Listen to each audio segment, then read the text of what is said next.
Okay, so when we, just before we got cut off, we started drawing a free body diagram. I filled it in here. We've got force of gravity, tension from the rope, normal force because this crate is on a surface, a wooden floor, and the force of friction, and we know there's a force of friction because it says that there's a wooden floor and a wooden crate, and therefore we are dealing with, because it tells us the materials, that's our clue, we're dealing with a force of friction here. Okay, so there are the forces. I'm going to draw in the there's the free body diagram. I'm going to write in the net force equations. In the x direction, we have F net x equals T minus force of friction, which is equal to MAX. Let's see, excuse me, doesn't say anything about a constant velocity, so we're going to leave that for now. And in the y direction, I have Fn minus Fg equals MAY. Now it doesn't tell us anything about this box being brought up or down.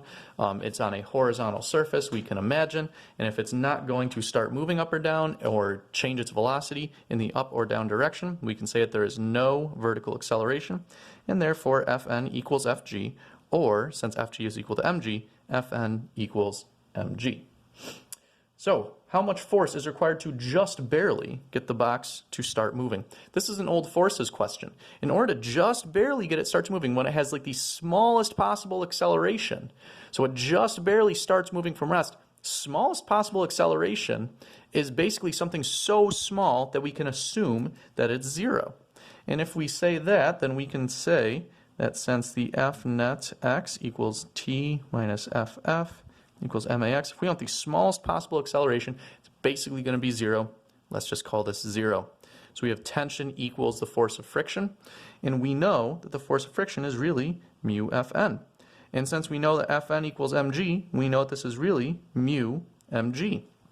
So the force that you need to pull on this box with to get it to start moving is equal to mu times m times g.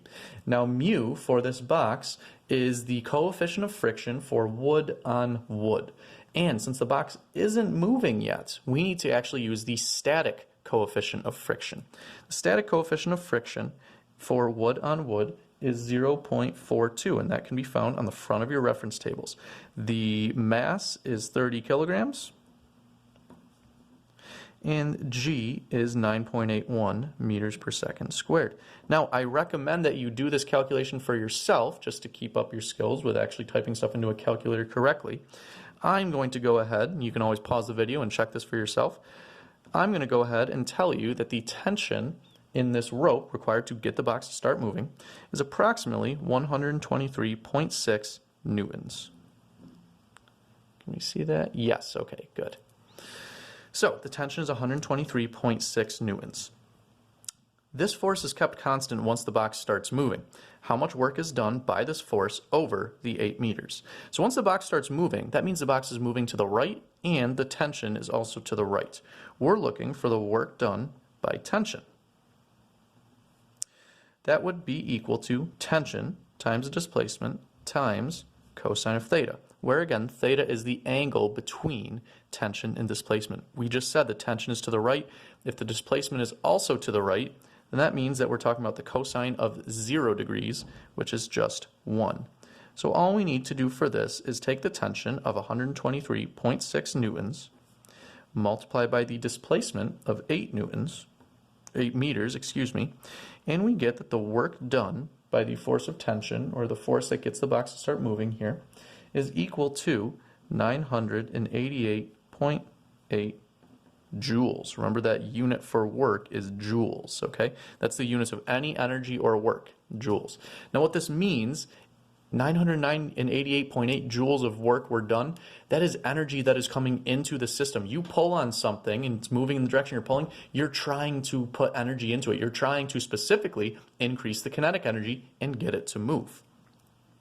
Let's keep going. Once the box is moving, what is the force of friction on the box? Remember that there are two types of friction. We have kinetic friction and static friction. This force of friction up here was static friction. The box wasn't moving yet. Now we have kinetic friction because now the box is moving. So the change here, the mass is the same, the acceleration due to gravity, g, is the same. the coefficient of friction is going to change from static to kinetic. And static friction is always bigger. The coefficient of static friction is always bigger than the coefficient of kinetic friction. So now we're going to use kinetic coefficient of friction, kinetic mu, and we have FF equals, still equal to mu Fn. The coefficient of kinetic friction, you should go look this up for yourself, is for wood on wood is 0.30. Oh, I'm sorry, I skipped a step. We do know that Fn is still equal to mg. So we're going to multiply again by 30 kilograms and by 9.81 meters per second squared. We end up with the new force of friction once the object is moving of 88.29 newtons. You should verify that for yourself. Okay? Now, we're going to take that and we're going to move to the back very carefully. Come on. Okay. All right, we should be able to see just about everything there. Okay. So, question up here. How much work is done by the force of friction over the course of the 8 meters? So, we're looking for the work done by friction. That would be equal to the force of friction while it's moving times the displacement times cosine of theta. And again, remember, force of friction pointed back this way, but the displacement was this way. Those two are not in the same direction. Those vectors, the force of friction points to the left, displacement points to the right. That is an angle between those of 180 degrees, and the cosine of 180 degrees, which is what this refers to, is -1. So, we have negative work being done here, which makes sense. Friction takes work, or takes energy away from mechanical energy. It robs an object of its mechanical energy. We know that the force of friction was, we're going to put that negative in there, 88.29 newtons times the 8 meters. And what we get out is that there was, by the force of friction, negative 706.32 joules of work done. And again, that means the energy of the box is decreasing because of this force. It was increasing because of the force of friction, or because of the tension. It was decreasing because of the force of friction. And didn't we just say that any work done by friction, turns into what?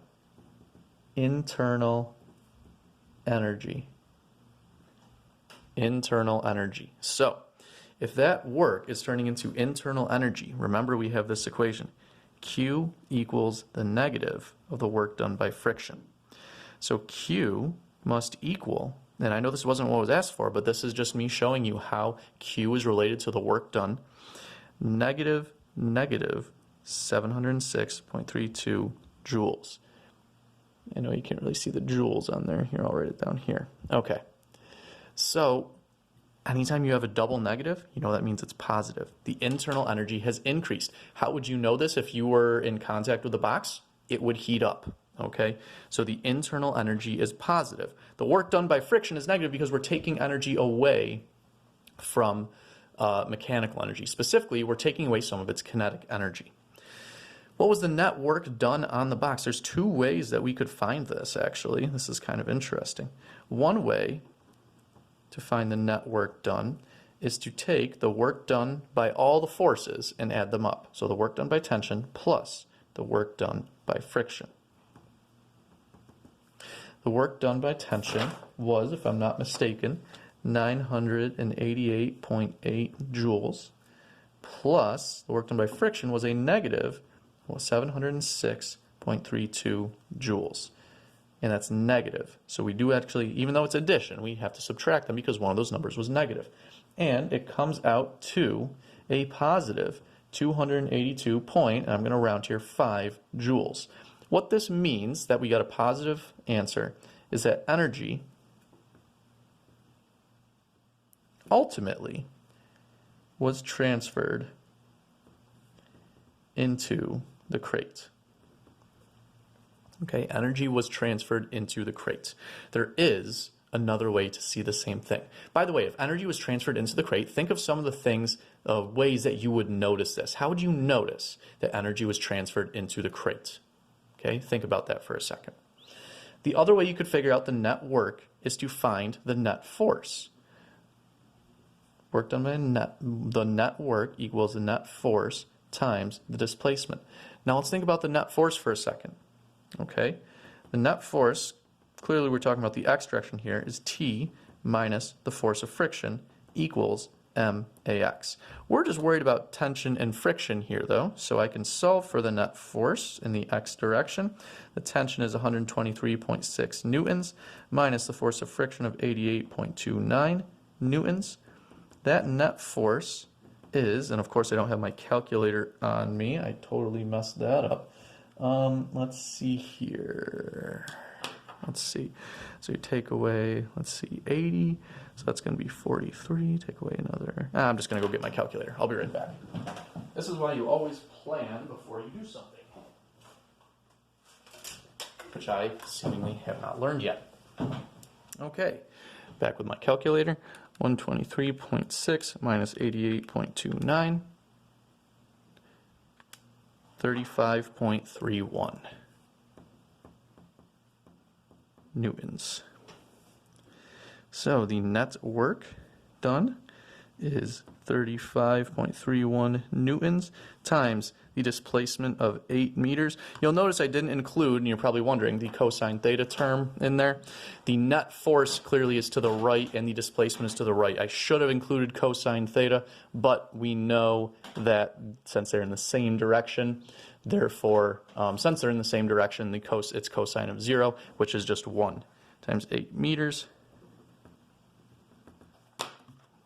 35.31 times 8, 282.48, which is the same thing that I get here. So look at that, 2 different ways to find the net amount of work, 0.5 joules. Great. Now we've got some review questions. During the box's movement, what is the acceleration of the box? Well, this is nice. I already found the net force. Now I'm just asked to find the acceleration. Net force is 35.31 newtons. The mass of the box, as you'll remember, was 30 kilograms. We can find AX by doing 35.31 divided by 30. 1.177 meters per second squared. Okay, so the box is accelerating, and since we have a positive acceleration, that means it's accelerating in the direction of the tension. Makes sense, that's the bigger force. And if it's accelerating, we can figure out how fast the box is moving. We know it started from rest. We know how far it's moving, and we know the acceleration. That leads to this kinematics equation. Now that we have the acceleration, we can use kinematics to solve this. The initial speed was 0. The acceleration is what we just found, the 1.177 meters per second squared. The displacement is 8 meters. Do not forget this squared here on the VF squared. You can take the square root to find VF. Turns out that VF is equal to 4.34 meters per second. That's the final speed. And since it went from a initial speed of 0 up to a final speed of 4.34, well, since it's moving now, we have kinetic energy, and we know that the kinetic energy must have increased. Okay? That's what the net work did. The net work gave energy to the box. Where did this energy go? It increased the kinetic energy. The final kinetic energy equation is 1/2 mv squared. 1/2 times 30 kilograms times 4.34 meters per second squared. So I'm going to square that back out, times 30 times 0.5, and look at that, another coincidence, but not really. The kinetic energy is 282.5 joules. Again, where did we see that number before? The net amount of work was 282.5 joules. We now find, and that work went into the kinetic energy, it increased the kinetic energy. We now find that the kinetic energy is the same thing. The work all went into increasing the kinetic energy. So to close things up, If there were no friction on the box, assuming that the applied force is the same, describe the box's speed at the end of 8 meters. Well, what we're talking about here, I'm just going to sketch this out for you real quick. If there were no friction, then we just have this. The net force is simply the tension. Okay, we know how much work that does, but there's no friction. The work is not done by the force of friction to rob energy from the box because there is no force of friction. So therefore, no force does negative work. So all work goes into increasing the kinetic energy. And what does that make the object do? It makes it go faster.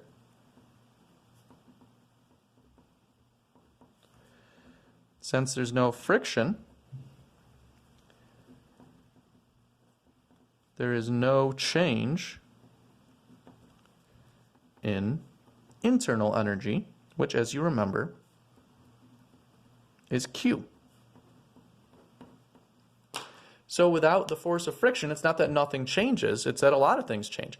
Well, the work done by friction doesn't exist. The net amount of work done is higher because there's no negative work being done. That acceleration is way bigger because the net force is simply the force of tension, not minus the force of friction. The final speed is higher, the final kinetic energy is higher. In sum, what friction does, if friction is present, it reduces an object's kinetic energy. The energy does not disappear, however. It is simply transferred. It turns into internal energy, which again is thermal or heat energy. It is the idea that when friction acts on something, it gives the energy essentially to the particles of that object, and they move around quicker, which to us the sensation is it gets hotter. Okay, internal energy is tricky. There are tons of ways that this appears. This is just one of them. You are able to deal with all of them. You have the capability of dealing with all of them, but just know that this is a tricky subject. The homework that you're going to have is particularly tricky. Okay. You should be able to do it, but you'll have to think very carefully about the definitions of some things that you already know. So that's your first video lecture notes. I got this done in a little less than 30 minutes, which is pretty good. If you have questions, please ask me on Remind or by email. I'm very happy to answer them. This is, let's see, Monday. It's about Monday at just about 6 o'clock. So I should expect your internal energy homework if I'm talking, I don't remember which class I'm talking to right now, but I expect your internal energy homework sometime relatively soon, by the end of the day tomorrow, and I'll clarify those directions in your, in your Remind groups as well. Okay, so if there's any questions, hit me up on Remind. Otherwise, have a nice day.